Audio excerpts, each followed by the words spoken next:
Interventional radiology का क्या खास रोल है बायोप्सी और एफएनएसी प्रक्रियाओं में? किस परिस्थिति में बायोप्सी करानी चाहिए, किस परिस्थिति में एफएनएसी करानी चाहिए। लेकिन कुछ परिस्थितियां ऐसी होती हैं जिसमें बायोप्सी संभव ही ना हो। अगर मरीज कोई खून पतला करने की दवाई खा रहे हैं तो वो दवाई बंद करना भी जरूरी होता है।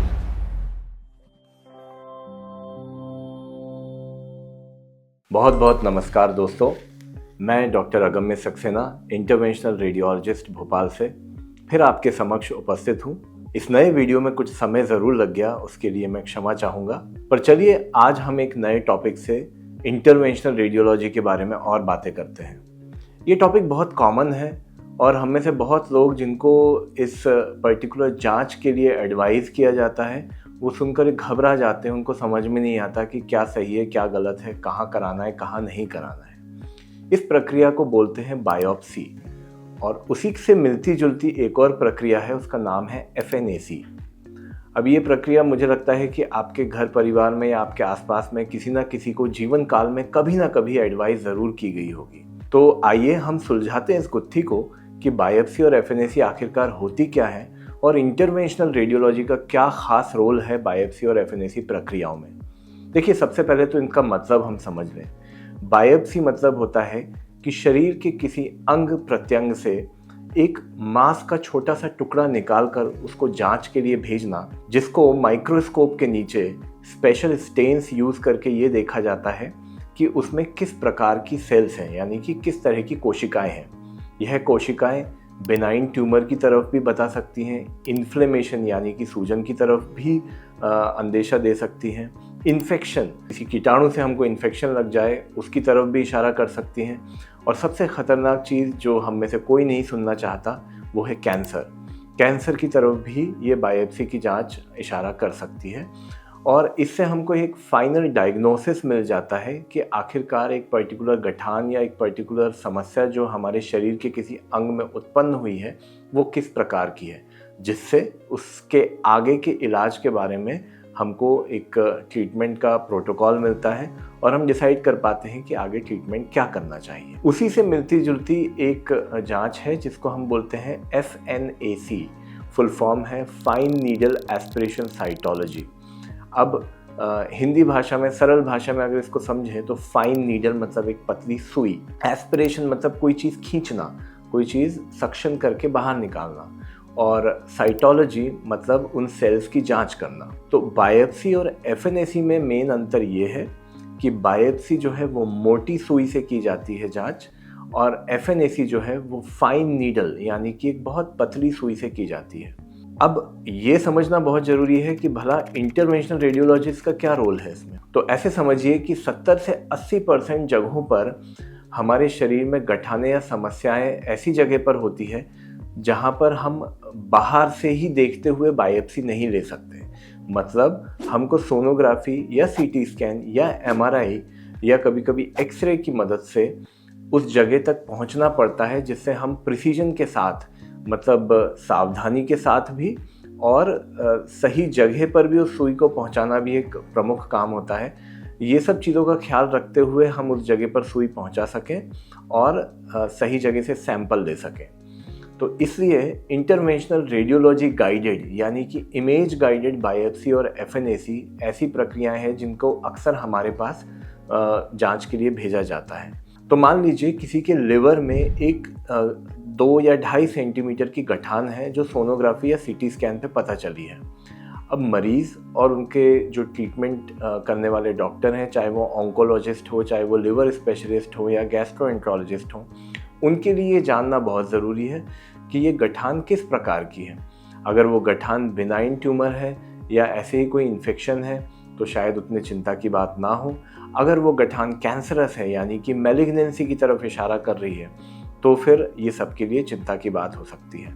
अब उस लिवर की गठान तक पहुंचने के लिए 2-3 समस्याएं हैं। अगर ब्लाइंडली हम कोई सुई उस गठान तक पहुंचाएंगे तो एक तो हो सकता है कि उस सुई सही जगह पर ही ना पहुंचे, तो सही जगह से सैंपल ही नहीं आएगा। मतलब नॉर्मल इतना बड़ा लिवर होता है, उसमें से एक छोटी सी 2-2.5 सेंटीमीटर की गठान से सैंपल निकालने में अक्सर क्या होगा कि नॉर्मल लिवर सेल्स आ जाएंगी सैंपल में, उस गठान में से कुछ भी नहीं निकलेगा। और दूसरी समस्या या दूसरा खतरा ये है कि अगर ब्लाइंडली हम वहाँ सुई पहुँचाएंगे तो उस सुई के रास्ते में खून की नसें हो सकती हैं, दूसरे इम्पॉर्टेंट अंग हो सकते हैं या उनके हिस्से हो सकते हैं जिनको हमारी सुई से क्षति पहुंच सकती है या डैमेज हो सकता है। उस डैमेज को बचाने के लिए हम क्या करते हैं, एक हाथ में सोनोग्राफी का प्रोब पकड़ते हैं और बहुत ही सावधानी से देखते हैं कि कौन से रूट से, कौन से रास्ते से उस गठान तक पहुंचना आसान रहेगा और उससे भी ज़्यादा ज़रूरी सेफ़ रहेगा। सेफ्टी सबसे इम्पॉर्टेंट चीज़ है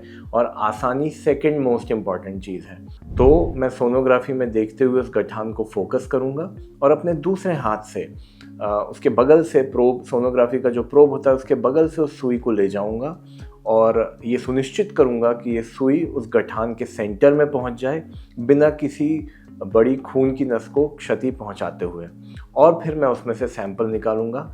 अगर बायोप्सी है तो बायोप्सी, जैसा मैंने आपको बताया, मोटी सुई के द्वारा की जाती है जिसको हम बायोप्सी गन भी कहते हैं। तो उसकी प्रक्रिया कुछ ऐसी होती है कि उस गन की मदद से हम उस गठान के 3 से 4 टुकड़े शीशी में निकाल लेंगे और पैथोलॉजी में जांच के लिए भेज देंगे। वहीं अगर मुझे एफएनएसी करनी होगी तो मैं एक बहुत पतली सी सुई इस गठान में पहुंचाऊंगा और सक्शन करके उन सेल्स को बाहर निकालूंगा और सिरिंज के माध्यम से जो पैथोलॉजी की स्लाइड्स होती हैं, मतलब कांच की ऐसी पट्टियां होती हैं, उनके ऊपर वो सैंपल पहुंचा दूंगा और वो सैंपल्स फिर पैथोलॉजी डिपार्टमेंट में जाएंगे जिनकी जांच माइक्रोस्कोप के नीचे होगी और हमको पता चलेगा कि किस प्रकार की बीमारी है। पर आपका सवाल ये होगा कि भला ये 2 तरह की जांचों का मतलब क्या है और किस परिस्थिति में बायोप्सी करानी चाहिए, किस परिस्थिति में एफएनएसी करानी चाहिए। तो देखिए, ऐसे समझिए कि जितना बड़ा टुकड़ा हम निकाल कर जांच के लिए भेजेंगे उतनी ज़्यादा एक्यूरेट रिपोर्ट आएगी, क्योंकि उतना ज़्यादा सैंपल हमारे पास आएगा। जितनी कम सैंपल हम भेजेंगे उतनी लेस एक्यूरेसी के साथ या उतने कम कॉन्फिडेंस के साथ पैथोलॉजिस्ट रिपोर्ट कर पाएंगे कि बीमारी किस प्रकार की है। तो जहाँ भी हो सके बायोप्सी करना बेहतर होता है, लेकिन कुछ परिस्थितियाँ ऐसी होती हैं जिसमें बायोप्सी संभव ही ना हो। जैसे मान लीजिए गठान का साइज़ ही बहुत छोटा सा है, मिलीमीटर्स में है, 5 मिलीमीटर, 6 मिलीमीटर, 7 मिलीमीटर। तो ऐसे में बायोप्सी गन जो है वो कुछ मेजर टुकड़ा निकाल ही नहीं पाएगी। तो जब टुकड़ा ही सफिशिएंट अमाउंट में नहीं निकल पाएगा तो जांच भला कैसे हो पाएगी। नंबर 2, ऐसी कंडीशंस होती हैं जहां पर बायोप्सी गन को पहुंचाना ज़्यादा रिस्की होता है। जैसे मान लीजिए रास्ते में या उसके आसपास खून की नसें हैं या इंटेस्टाइन है, आंत है या फेफड़े का कोई हिस्सा है जिसको मोटी सुई से नुकसान पहुंच सकता है।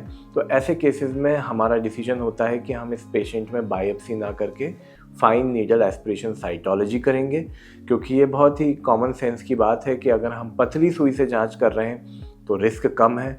अगर बाय चांस किसी खून की नस को चोट भी पहुंच जाती है तो वो चोट अक्सर बहुत सिग्निफिकेंट नहीं होती है और बहुत उसके कोई दूरगामी परिणाम नहीं होते हैं। तो बायोप्सी की जांच प्रेफरेबल है, उससे डायग्नोसिस की संभावना लगभग 100% होती है।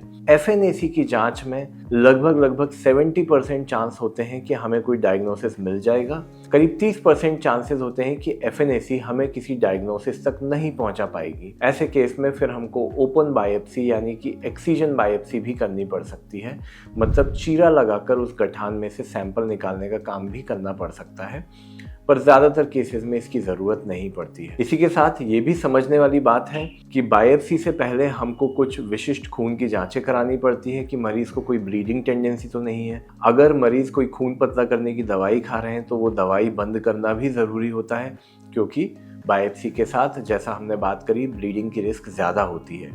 पतली सुई की जांच के साथ इन सब चीज़ों को करने की ज़रूरत नहीं है, क्योंकि रिस्क बहुत कम होती है। तो मित्रों, अगर आज के बाद आपको घर में या आपके आसपास में किसी को भी बायोप्सी या एफएनएसी जांच की एडवाइस दी जाए तो ये वीडियो को ज़रूर फिर से देखिएगा या किसी ज़रूरतमंद तक ज़रूर पहुंचाइएगा। आशा है जानकारी आपको उपयोगी लगी होगी। अगर इससे जुड़े हुए कोई भी सवाल हो तो कमेंट बॉक्स में ज़रूर लिखिए। मैं ज़्यादा से ज़्यादा सवालों के जवाब देने की कोशिश करूँगा। अगले वीडियो में बहुत जल्दी मिलेंगे। लाइक, शेयर और सब्सक्राइब करना ना भूलें। अगले वीडियो तक के लिए नमस्कार, धन्यवाद।